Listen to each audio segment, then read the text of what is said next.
Ladies and gentlemen, it is currently April 8th, 2026. Not a glitch. Thankfully, I'm back. Julian, my guy.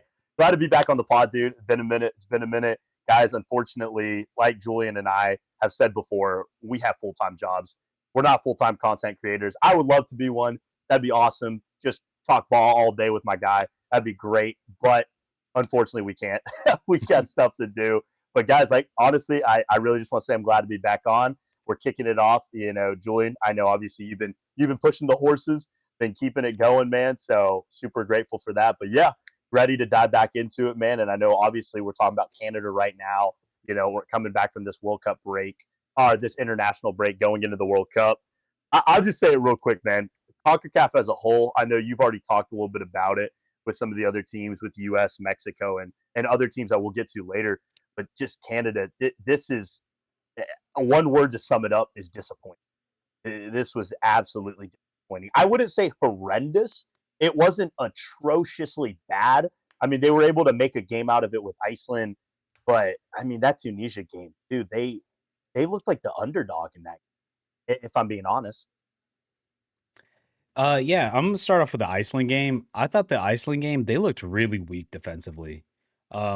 They got caught quite often way too far up. And one of the big things, and I'm just gonna go and let me know if you're good with this. We'll go game by game and then we'll give our takeaways as a whole. So I'm gonna start with the Iceland game. Like I said, I thought they looked really weak defensively. They got caught multiple times. Kamal Miller is just he's a good MLS defender, but man, on the international stage, he just gets caught constantly. Obviously, there was no Moises Bombito, there was no Cornelius. They were missing some players. They're stalwarts in the back, and it really showed. I thought they did a really good job of creating chances, but they couldn't put them away. And those are usually goals that they normally make because there was like a lot of I would say there's probably like at least 5 or 6 clear cut chances that they had and just did nothing with it. And uh, the end obviously ended up just being, 2, penalty kicks, which they did a good job of drawing those penalty kicks. Obviously, like, that goes to, like, them creating those chances and, like, getting the opportunity to create those penalties, but you would like to see them get a goal in the field of play, and it just feels like it's Jonathan David or bust, and this game was, like, kind of the epitome of this. yeah, dude, I totally agree with you. Listen, the Kamal Miller take, man. One of the first ever videos I hopped on here with you, dude. I remember you, Adam, and I were talking about it. I love Kamal. I'm a Kamal Miller simp. I love the way he is. I love his enthusiasm as a player. But like you said, I think those legs are getting old on him, dude. They're getting tired. You're starting to be able to tell, like you said, he's not a Moises Bombito who can just run down the pitch and catch you up, or even like a Derek Cornelius. So I agree. Canada looked weary. They looked really, really just open, and looking like teams are able to just kind of counterattack them and push them. Now, I will say though, the highlights kind of going on a little bit more of a positive note. Marcelo Flores, man, wow, this kid, he's the real deal. He really is the real deal. The spark that he was able to give them in that second half, I mean, he was a difference maker. I think he was huge. Obviously, Tajon Buchanan, I think, obviously, unfortunately, before that red card, I think he was big as well. I think Tajon was pushing the lines up ahead. Like you said, unfortunately, without an Alfonso Davies, it really seems like this team is looking for other leaders on that field. And Richie Larea and obviously when he's back as Stefan Estacchio, guys like that are going to try to pick up that role and really try to push it. But I think from what these games really taught me again, Julian, is how much Canada relies on Alfonso. Not only obviously being a vocal point and a leader of the team, but the guy to push this team up ahead. So it is a disappointing result. Like I said, there's positives and negatives from this first. Yeah, and then we'll go to the second game with the Tunisia game. So this was a super physical game, like, just to start out, like, they were going at it. This was, like, classic Tunisia, like from what you've seen from him. And then yeah, you brought up Marcelo Flores. I think this game was the first time he's starting for Canada. And honestly, like to piggyback on what you said, specifically more so in this game, I really like what I saw from him. I thought he did a great job of pushing the ball forward, creating chances, opening up the field of play. He seems to fit this team really well stylistically because Canada is becoming more of a more technical team. And like I really like his ability to create on that left side and kind of like open up the field of play and find players. Like I was really impressed by Marcelo Flores. That's a big miss for Mexico. Um, but well, as we've heard in the my Mexico video, I talked about how it looks like Brian Gutierrez is kind of filling that void that Marcelo Flores was going to take almost, and they kind of the same player, almost like same profile. Also in this game, I thought defensively they looked way better. Granted, Tunisia is not the most attacking type of team, but they did look a lot more like reassuring in the bag, especially in the midfield too.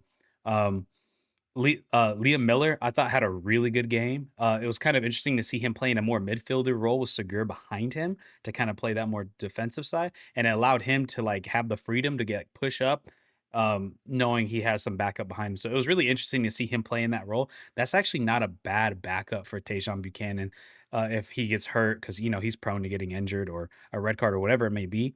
That's not a bad backup plan to like kind of push Liam Miller up into that more like winger type role and just play out wide because I really liked him in that position. Um, in this game too, they played a lot more through the wings, and maybe it's because that's kind of like where the quality was with the Marcelo Flores playing on the left, Liam Miller playing on the right. But yeah, they did struggle to create chances more so in this game though. Tunisia was a lot tougher team defensively to like break down, and that's what they're going to do in this World Cup. And Canada better get used to it because it's probably what they're going to see in this World Cup. So Yeah, this kind of showed a little bit more of like Canada can definitely like pick apart a weaker team, but when it comes to a more defensive minded team, they might struggle a little bit here. definitely. Looking at a like of a like, Canada probably went in kind of going into this game, the Canadian FA and Jesse Marsh and all of them kind of looked at Tunisia more similar to like a Qatar team, obviously in the Middle East region. Um, You're still oh, here. my bad, guys. Yeah, but yeah, like I said, like being a team kind of similar within that same kind of style within the Middle East region, and kind of similarities between the two, and kind of like I'll allude to what you said earlier, Julian. That's kind of similar how the Qatar is going to play more than likely in this World Cup. They know they are obviously more of the inferior opponent. They realize Canada has the pieces all over the field to be able to hurt them. So they're going to probably play the low block. They're going to push back a lot more, and they're going to resist, resist, resist. So the thing is, the Canadian, and I understand Tenny O'Shea started, and I was looking at the roster just a couple minutes ago as well. It was kind of an A minus B plus roster. It It wasn't wasn't a obviously the bad full. team. Yeah. Yeah, it wasn't like they were just rolling out a bunch of kids, and just let them go run free. They still had Marcelo Flores, Jay David was running it, Tenny Alwashay, who if he's not a starter, he's going to be a backup off the Crepeau bench. did play this You game. know, yeah, Crepeau played. So obviously, there were different things, and like you said, Nico Segura as well targeted the back line. But I feel like it's not to say that Canada obviously Panama gets the biggest shouts, and it is true of kind of being the killer assassin that can't kill anybody. That team that has no nine, no striker, not able to put the millions of chances created by the whole team into the back of the net.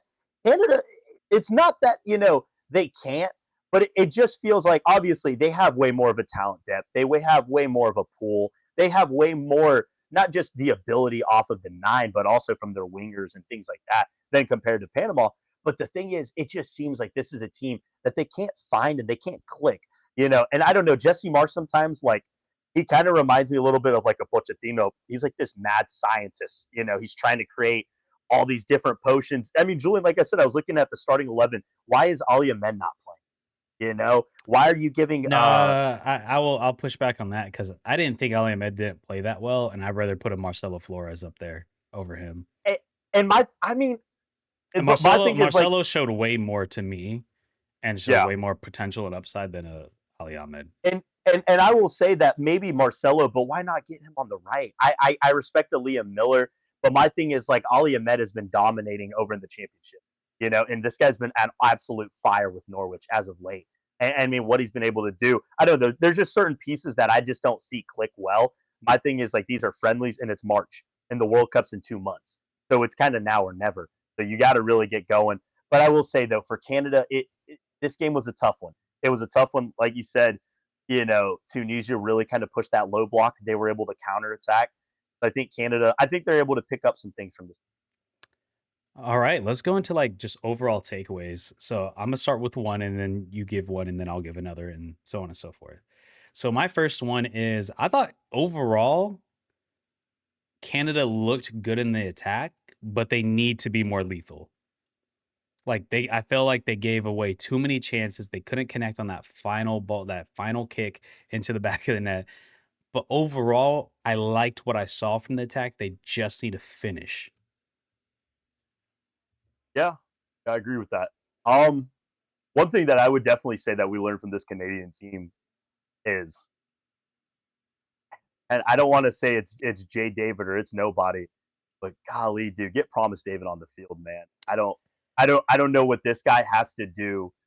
I don't know if he's got to pay Jesse Marsh, if he's got to run it up with somebody, or if he's got to go to the casino and win him $1 million, dude. Get this guy on the field, man. I mean, his time is due. Yeah, you actually took one from me, but kind of for different reasons. I mean, I guess you're not entirely wrong with the depth at the striker position, but someone else other than David needs to score goals. Whether that be from your wingers, whether that be from your midfielders, like somebody else in the attack needs to score. Like you can't even if you do have a Promise David up here. At the end of the day, you're not going to put them both into two. They're not. Canada's not built for a two striker system. I don't think that'd be the greatest idea to put them into a striker system. But somebody else needs to step up and score. Whether it be a Tajon Buchanan, whether it be a Marcelo Flores, whether it be a whoever else, you know what I mean. Somebody else needs to go up there and put goals in the back of the net. And I feel like you said, this team, and what I said earlier too, this team lives and dies by Jonathan David. Like he is the only one scoring for this team. Somebody else needs to step up and score as well and take the shot. Because I think that's the biggest problem is a lot of these guys just don't take the shot. But you got Yeah. another takeaway? If not, I got some more. Yeah, I got another one real quick, dude. I got just one kind of more mini one, dude. Maxime Crepeau has to be the starter. I Interesting. mean, I've been on this hill. People, are shooting pistols, guns. They're shooting everything, bullets all over me, and I'm catching fire from left wing, right wing, everybody, left side, right side, up top. He's just he presents more, goes more. I just feel like he's more trustworthy. I don't know what it is. I don't, if I'm having a newborn baby and I'm Is it talking about he's coming from the middle of the sky and somebody's got to catch him, I got a little bit more faith in Maxime Crane. Oh man, I think he's got him. It just seems like he has a strong point. Not to say that Dane St. Clair it's a isn't a great presence? goalkeeper. Yeah, he just shows that he's got a little bit more of a veteran in him. I don't know. I always thought Max was going to be the guy after Milan, and then Milan left, and it was kind of Herman was playing with different tools, and then I don't know. It was just even in that Copa America, it was Max's moment. Crepeau stepped up huge in the Copa America, and it just kind of felt like after that he just got pushed aside. After I would say a really high level tournament that he had. So yeah, I will say though, I think the time for him is this World Cup. It's been past due. Like I said, love Dane, but Max has got to be the starter. Yeah, in regards to that, it's been hard because I don't think one has particularly stand out over the other. But I agree with you in the sense that like something about Crepeau with Canada, he seems like another player and he does just offer that like veteran like leadership presence that I think you need from a goalkeeper in that back and to work with the center backs cuz Dane St. Clair like he's a good obviously MLS goalkeeper of the year. I would say in his club so far he is the better, more talented, more upside goalkeeper. And obviously he's probably going to continue to be the future for Canada. I mean, he's still got a lot of years left, even though he's not like super young. But like I said, neither of them have really stood out. But something about Crepeau, it just feels like the team rallies better behind him. It seems like he's just a better manager of the defense. And because of Yeah. that, I think you just got to go with the guy, like you said, who had a great Copa America. Like, I think you got to go with the sure hand just because of that. Like, really just the intangibles that I feel like kind of put him over the edge. Another takeaway for me is that I am really, really interested to see a partnership between Alfonso Davies and Marcelo Flores. I really like what I saw from Marcelo Flores. Um, we didn't really get much from Oh my gosh, why am I drawing a blank on the backup for Davies? What, Richie Larea? Richie Larea. I've never been a big fan of that dude. I think he's okay.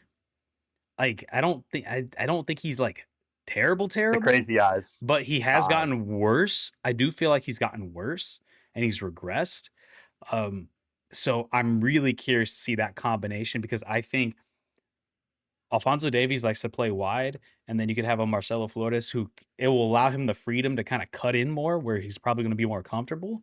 And I think those two on the left side can be really, really good. So now you have two really strong wings with the right side with Tejan and then the left with that. I really want to see that partnership. I think that can make the Canada offense a lot more dynamic. And like I kind of what I mentioned earlier, I just like him over Ali Ahmed. I think he just fits better. But do you got Yeah. another Well, takeaway? I'll say one quick comment to what you just said. Richie Larea, and this is another hill I've been standing on for quite some time, is the biggest. Oh God, I don't even know if I could say that word on here. Dude, he's Whoa, just whoa, he whoa. biggest pain in the you know what. Like, dude, he is just the guy. He's not like I said. I give him credit. He brings energy on the field. He's incredible. You know, he really you can tell he motivates a lot of his teammates on and off the field. You know, seeing a lot of their off training videos and things like that. But dude, on the field, he's just I think it's a little too much. Like you said, you can tell his legs are getting slower. You can tell defensively. I will say it. Richie is also the biggest component to him is he can play anywhere on the field. He is that type of guy. He can He's play a midfield. He workhorse could be a player. winger. He's a workhorse player, and he can play right wing, left wing, anywhere you put him, even the striker role. But at the same time, defensively, he's a liability. He gets beat a lot of times in the one on ones, And Richie, like I said, he tries to use a lot of more of that strength and that durable width within him. And CONCACAF that can do well. That does well against a Guatemala. That's going to do really well against El Salvador, but that's not going to do well against Bosnia. That's not sure as heck not going to do well against Switzerland. And teams like that. So it's an interesting role. I do agree with you. I will say that Alfonso Flores matchup that's going to be nice. That's going to be a good one. But yeah, for me, those are all the points I got. I will say an overall grade if I had to give for this March window for Canada, it's a C. I don't think it was atrocious, like I said, but it was a bad window. It was rough. It was passable in the sense that they didn't lose any of their games. I mean, you could look at that Tunisia result and say, well, I guess that's fair, and even the Iceland, like, well, we came back and they looked really hot in the second half. But I will say though, dude, in this World Cup, this is a tournament style football, and one simple mistake, you're going to pay for it. So I think Canada can definitely learn a lot from this. Yeah, my final takeaway is that I am really concerned with the depth in the CB position. Really, really concerned. Like, you better hope that Moises Bombito and Cornelius are good to go. But outside of that, my final grade, I agree with you. I would go with a C. Wasn't terrible. You did learn some things. You figured out some positions. You got to try out, like you said, your new man Marcelo Flores, and you didn't draw, you didn't lose, you came back, you showed some fight, but it wasn't necessarily great either. I mean, these are two games that if you're Canada, you're looking at like, we want to win these games, right? Like, you want to go in there and be like, these are World Cup level. Well, maybe not Iceland, but Tunisia is a World Cup team. This is a team that if you want to go into the knockout rounds and make it far, you got to beat a team like Tunisia. You're going to run across somebody like that. But overall, that is the end of this video. We pretty much dug deep into the Canada March window. If you guys enjoy content just like this and you want to see more CONCACAF content, but also World Cup content, please be sure to like and subscribe, and we'll see you in the next one. Peace out, everybody.